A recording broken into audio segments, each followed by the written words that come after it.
we are diving into game number 1. And spawning in the top right-hand corner of our Gyoni, we have the South Korean Terran player, the ESL Masters Summer runner-up, and last night's finalist in the ESL Open Cup Asia.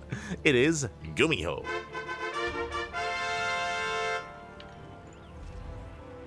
And spawning in the bottom left-hand corner, we have his opponent. We have the Blue Zerg player representing Starlight Twinkle, going for a 15 hatch opener. Interesting. It is Wayne. Very interesting here from our Zerg player. So we're going to be going for a 15-15 hatch into a 15 spawning pool from our Zerg player. This is typically, this is an opener that rose in popularity against specifically the low ground 2-Rax opener from Beyond. I say from Beyond, you know, a lot of the Terran players were doing it, especially 2 months ago. It was very prevalent and very prominent in the TvZ meta, and this is just a way to be safe and get an earlier queen and defend with queens and actually skip out on lings early on to be a little bit more greedy and a little bit more economic. It does delay your gases by quite a bit and can lead into a roach opener, even an all-in. So I'm curious as to how Wayne is going to be able to bring this all together, as GuMiho is going for a Rax expand. Oh my god. He's going for a reactor first, actually. Going to be going for a reactor first into a CC on the low ground. So a bit of a greedier opener here from GuMiho. Essentially, GuMiho has no SCV scout. He's not going to have a Reaper scout either, so he's very in the dark. And this is a scary thing to do. Ooh, the gas is taken after this, by the way, so we're not going to be playing gases from Wayne. But what GuMiho is doing is really scary just because Wayne is known for his aggression. Like, he doesn't have to go all in, but he often does, right? We often see him go for these roach rushes and bane busts as well. He can play macro, sure, but I feel like Wayne, he thrives with aggression, and for GuMiho to just forego scouting is a scary thing. Here we go. Lings are going to be moving out just to scout, just to get a read on what's going on. GuMiho going for those 2 Marines, chilling back at home as well.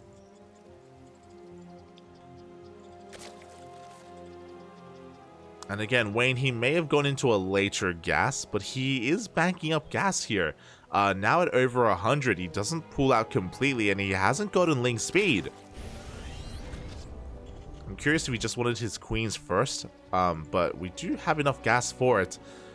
Are we going to go for a Ling Queen Nidus all in? Oh, but we don't have Ling speed. I was like, are we going to go for a fast lair? It's looking to be the case.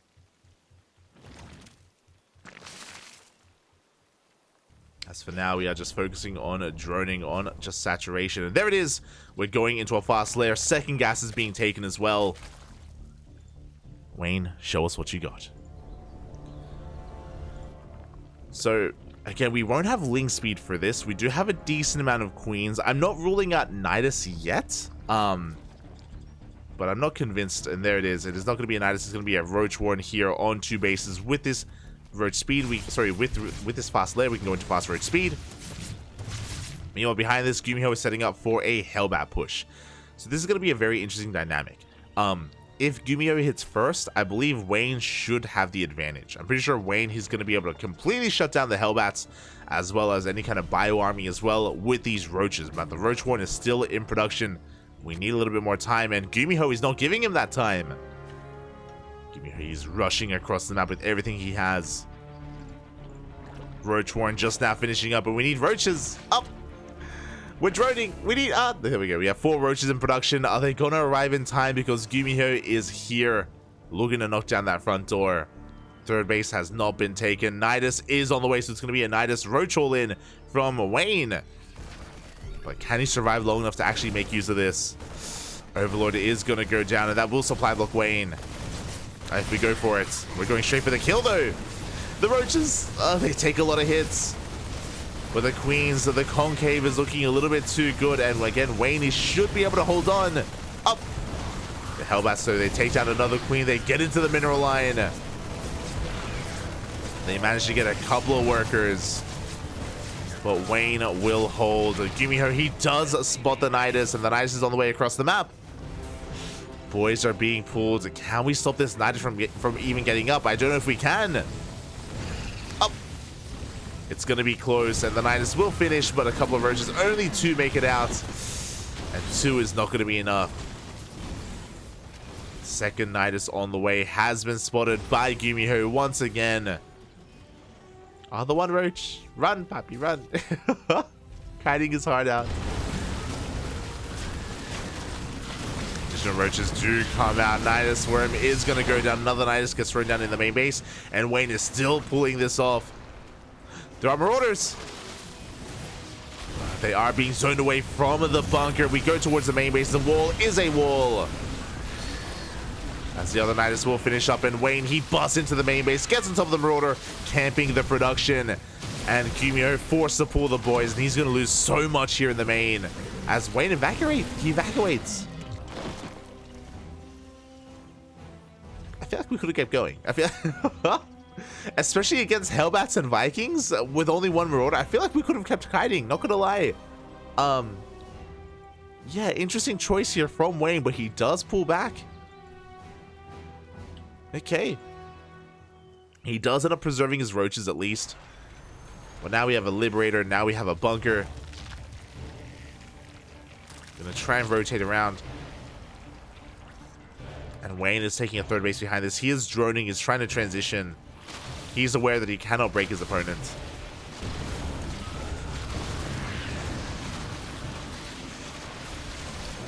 He's gonna get a couple of depots, and he will supply block GuMiho.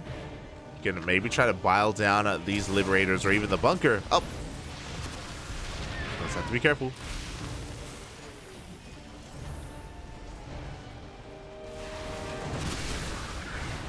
Oh, does have to be careful with his army, as the Overseer is gonna go down.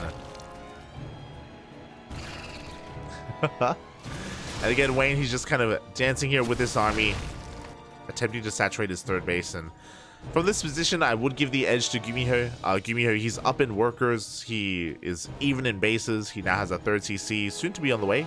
We did see it there for a moment.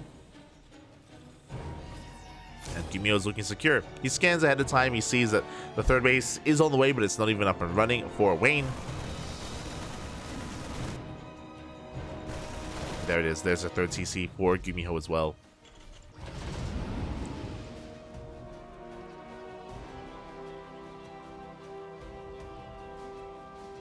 He is boosting across the map. At the same time, Wayne going for his own counterattack as well. A very fragile army, only a couple of roaches, a couple of ravagers. Especially with tanks coming out, GuMiho should be safe and sound back at home.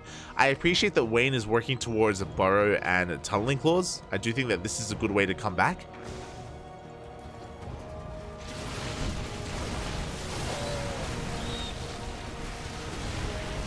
As the Roach army pushes on forward, but we're going to be bleeding out a lot of units here. An expensive loss for Wayne. He does catch some Marines. Does catch some more workers. Another Nidus is on the way. Wayne is setting up for a secondary push. Now getting saturated on 3 bases. He's making nothing but roaches.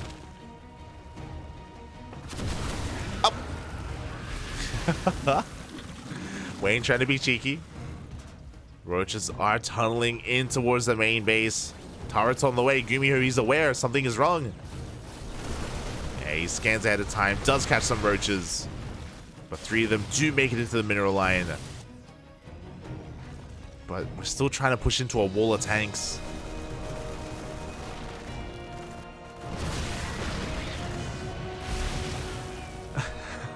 I appreciate that we did target down that turret.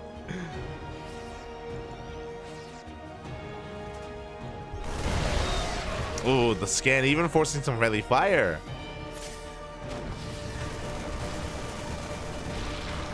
Behind this, Wayne, he's just going to be droning, saturating his third, working towards a 4th base. And working on infestation bits. This will grant access to hive tech, potentially lurkers.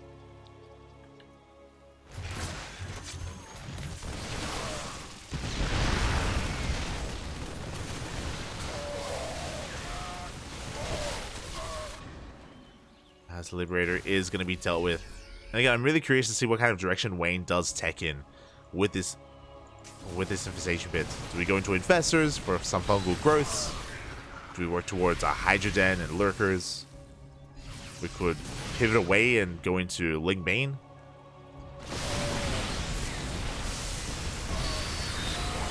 Just some options as Wayne does bleed out a lot of units. That was not the fight to take. There is that hive in production. Wayne, he's going to have to back off. Liberator getting even more damage. 7 kills already. Before finally going down.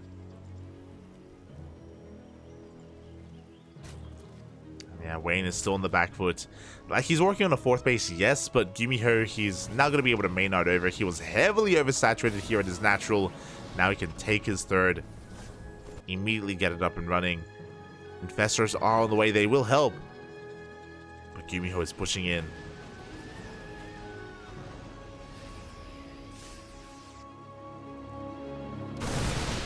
And this hatchery is going to go down.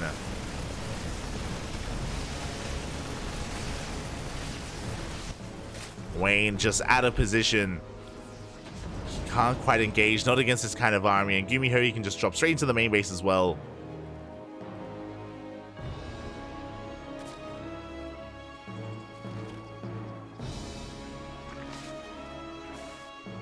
I do appreciate that the GuMiho, he respects the army. He's gonna back off. Gonna pivot away. We're going into of all the options, this is not where I assumed that we would be going. I was like, yo, we can go like maybe Vipers and Infestors. We can go Lurkers, Ultras. Sure. +1 melee on the way. We don't have the best upgrades for Ultras, unfortunately, which is why I assumed that we would be going into Hydra Lurker, which more seamlessly, it's a more seamless transition just because of our upgrades. No, the Infestor! Infestor does go down for free. Bit of miscontrol there, or bit of mispathing out of Wayne. Now, what does support these Ultras are these Infestors. Fungal growths, of course, can do well.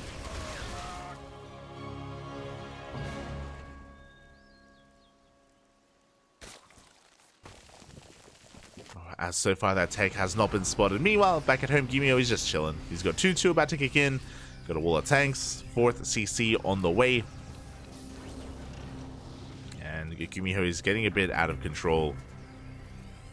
The army supplies are pretty close. They are pretty close to each other, bearing in mind that Wayne's army supply is inflated because of the roach. So GuMiho, he's ahead in economy, he's ahead in army. He has a very high quality army at that. And Wayne has to rely so much on his spellcasters. We need fungals, blinding clouds, anything and everything. Here we go, we're going to be pushing on forward. Good blinding cloud on those tanks, good fungal as well. But we cannot push in. Oh, that's going to be a cancel on that 5th base. We are fighting out of range of those tanks. But Wayne, he does plummet in supply. So waiting for more reinforcements, waiting for more infestors. Did lose most of his spellcasters. But at least he is holding the line. Ultras have been revealed. No ghosts yet.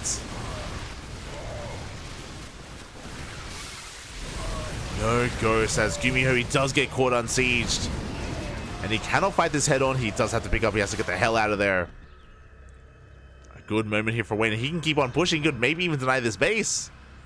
Yeah, there is no planetary. He can go straight for the CC. Tank does siege, but workers are going to go down. And Wayne, he is committed. At the same time, we have a drop across the map, and Wayne is going to be losing bases. And does he turn around, or do we go for a base trade? Hatchery is falling. Reinforcements trying to come back home. The Ultras are gaining ground. They have kindness plating. They are pushing on forward into the natural, into the 3rd. Back at home, can Wayne hold on? Oh, as an Ultra is going to fall. But Wayne, he's breaking the economy. He can get on top of the production as well. GuMiho has nothing at home to defend. He's completely all in. It's all or nothing for GuMiho. His army heavily overstimmed. Looking at the unit stat, we have 6 ultras across the map. If this army turns around, I do believe that Wayne can deal with this. Yeah, more ultras, they do pop, and Wayne, he collapses on these Marines. The boys are being pulled as well. Good target firing out of GuMiho. He gets the ultras. Oof. He takes down the ultras one after the other. The boys were pulled as well. We can always lift our buildings. Liberators, they have popped out. Suddenly, I feel like GuMiho does have quite an advantage. Yeah, as Wayne, he's turning back around. He's racing back home. Ultra! Oh, we have to save it. Ultra does get out of there. But GuMiho is going to be able to take control of the main base. Likewise, he can keep mining. He has orbitals, he has mules, he can just land them. And with these libs and tanks, he can just take control of the ramp. He is safe and sound. I do think that Wayne has potential to engage with this army, but not pushing up the ramp. Don't even try, please. don't go for it. No. Don't push up the ramp, Papi. Just let him have it. Wayne, he has a base. He can make a drone if he needs to. He's going to try and force his way up the ramp. Not like this. 2 ultras go down instantly. Ooh. Meanwhile, the rest of the army does slowly break on through. GuMiho, he was a little bit distracted. He was not there to protect those tanks. But a good target firing, and GuMiho, he will clean up the army. GG gets called. GuMiho takes game number 1. GG. And it ended in a base trade. And I do think the base trade was the best opportunity for Wayne. I think that was his best chance, his best shot. But alas, GuMiho, he was able to catch a couple too many ultras coming out as well. Coming out from those bases. And yeah, he was able to get those liberators. He was able to squeeze out those 2 liberators as well, which helped so much when it came to fortifying that position. Wayne, obviously, he could not allow the game to go on much longer just because GuMiho, he can just land his CCs and mule, and if we settle down, like, he can get into a better position. But at the same time, Wayne pushing up that ramp, like, that was never gonna work. That was but like, what else could he do, right? It's like, what, just let GuMiho have that base and just get there with his CC and get another base up and running? Like, it was a difficult position for Wayne. As we get ready for game number 2. But yeah, that was a wild game. That was, if you remember, it all started with a Hellbat push versus a 2-base all-in. Like, Wayne, he started things off with a 2-base all-in. It was a Nidus Roach all-in, which didn't quite do enough damage. There was potential. There was that moment, I don't know if you recall, where GuMiho, he had, I want to say, like, 4 Hellions, 2 Vikings, and 1 Marauder, and he had to, like, pull 2 mineral lines worth of drones, or worth of SCVs, to fight the roaches. And in that,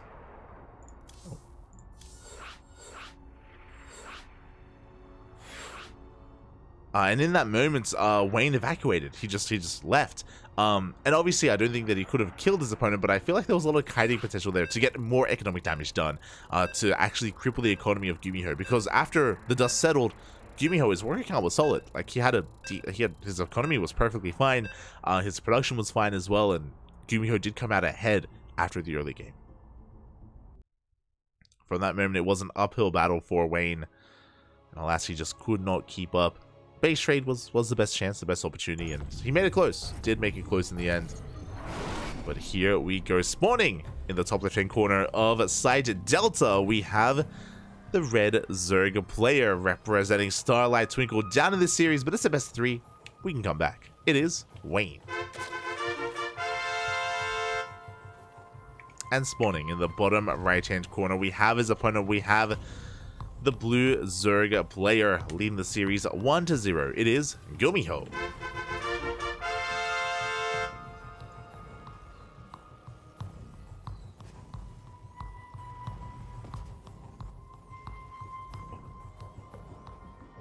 Here we go. Getting into that game number 2. A wild start to the game as well. mentioned before that I felt like it was really risky of GuMiho to skip the SCV scout, skip the Reaper scout against Wayne, just because, again, he's so willing to go all in. And that did occur last game, but even with that occurring, GuMiho was able to scout it with his own push and prepare back at home. Where do we go from here? As Wayne is going for a much more standard opener, it's going to be a hatch gas pull. If you remember, last game it was a 15-15 into a roach all in. This time, standard opener out of Wayne.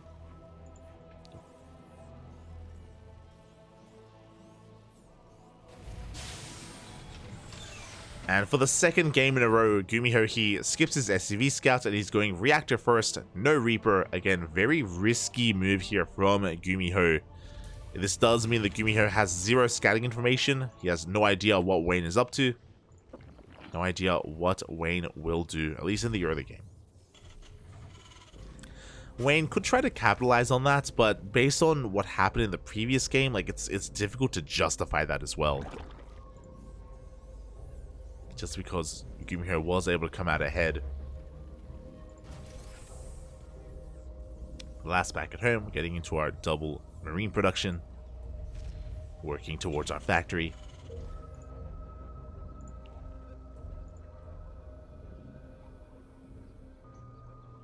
And Wayne is just going to be chilling. This time he doesn't skip link speed and he does pull out of gas, so we're not going into any kind of fast lair or fast roaches.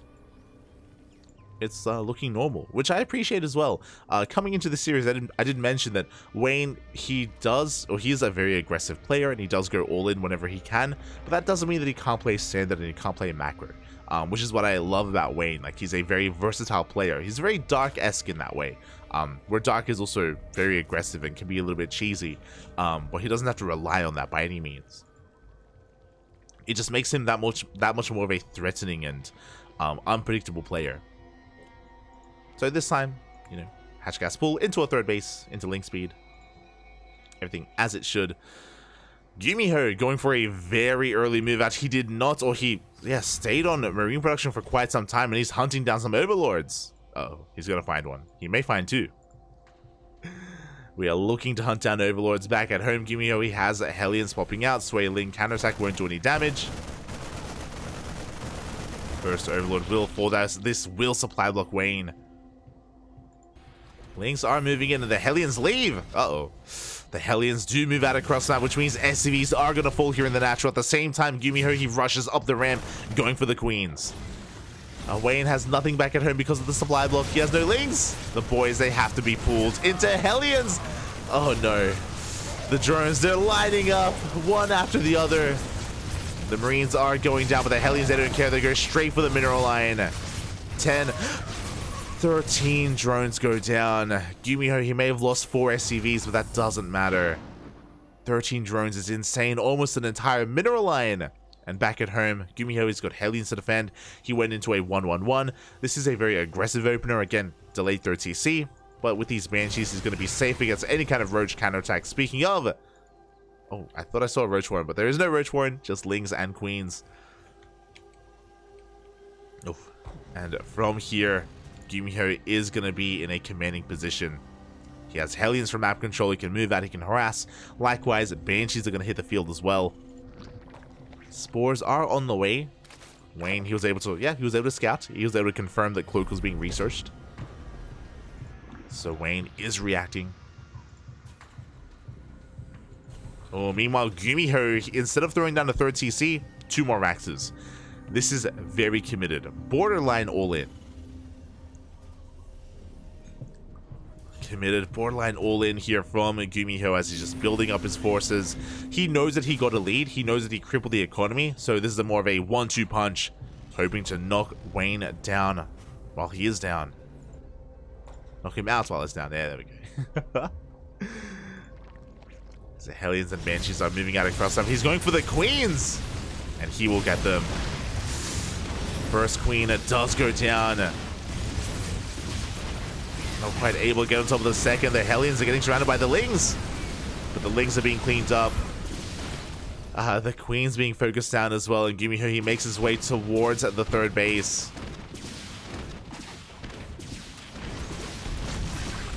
The drones, they are trapped. There's no way out. They can't go south because that's where the Banshees are. They can't go north because that's where the Hellions are. They're just pinned in.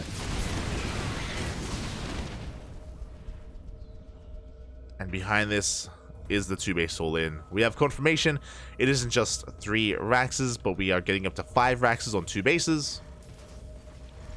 GuMiho, he's going for the kill. Meanwhile, Wayne, he's taking up into a Spire. Oh my god.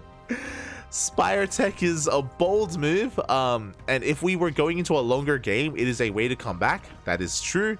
But we're not going into a longer game. Because one way or another, the game will soon end. Either GuMiho kills Wayne or he dies trying. And these mutas, they're not going to help.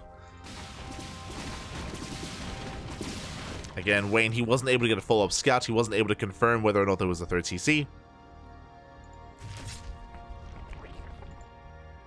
Initially, GuMiho going for a double drop. God, this is an interesting wall. That's a lot of depots. He's just building up his forces back at home.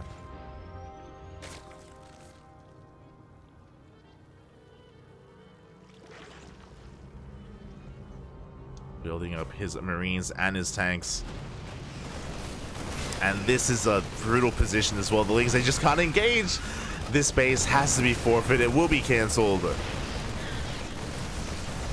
Again, the positioning here was just too good. At the same time, Banshees hit the natural base. Wayne is in position. He does take down one of those Banshees. Very well done here by Wayne. But GuMiho, he isn't done. He drops into the main base. Mutas are on the way. 7 mutas. Again, very expensive commitment here for Wayne, and even forced to cancel that macro hatch. And here comes the all-in. Here comes the second wave. Now, because Wayne made all those mutas and they have been revealed, this means that he doesn't have any Banshees. He spent all of his gas on mutas. Oh, the tank! He can maybe get the tank, and it will be dropped. It will go down. A good pickoff here from Wayne. But again, he just doesn't have much gas left over for Banelings. And without Banelings, this Marine army is going to snowball out of control.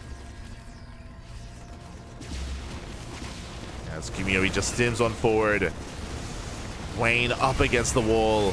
The Lings, they have to engage, but against Marines, this is not going to be ideal. GG gets called, and GuMiho will take the series 2-0, advancing on to the semifinals. GG. GG, well played. GuMiho, again, with a very unorthodox push initially with his Marines and his Hellions. He killed 13 drones. That was game-ending damage already. And after crippling the economy of Wayne, we went for a 2-base all-in, recognizing that Wayne would be doing whatever he could to either cut corners or tech up or do whatever he could to come back in that situation. And GuMiho knew that Wayne was crippled in that moment, that he was vulnerable to an all-in. GG. GG, well played. Congratulations to GuMiho, and with that he advances on to the semifinals, where he's going to be facing off against, I believe, Björn in a TvT. And this is a rematch. For those of you that were here last night, you'd be aware of this, but GuMiho did face off against Björn in the semifinals of last night's ESL Open Cup Asia. I believe it was the semis. Let me just double check. Don't want to say anything wrong here. No, okay, my mistake. They both competed and they were both on the same side of the brackets. Björn, they actually didn't face. Björn, he was denied the chance to face off against GuMiho as he went down to Solar. Then, of course, GuMiho did take down Solar in the semis and made it all the way to the finals. So, here we go. Björn, he's going to have his chance here. He's going to have his chance at facing off against GuMiho in this TvT. Meanwhile, what is going on in the other portion of the bracket? Exclamation mark B in the chat if you guys wish to have a look yourselves.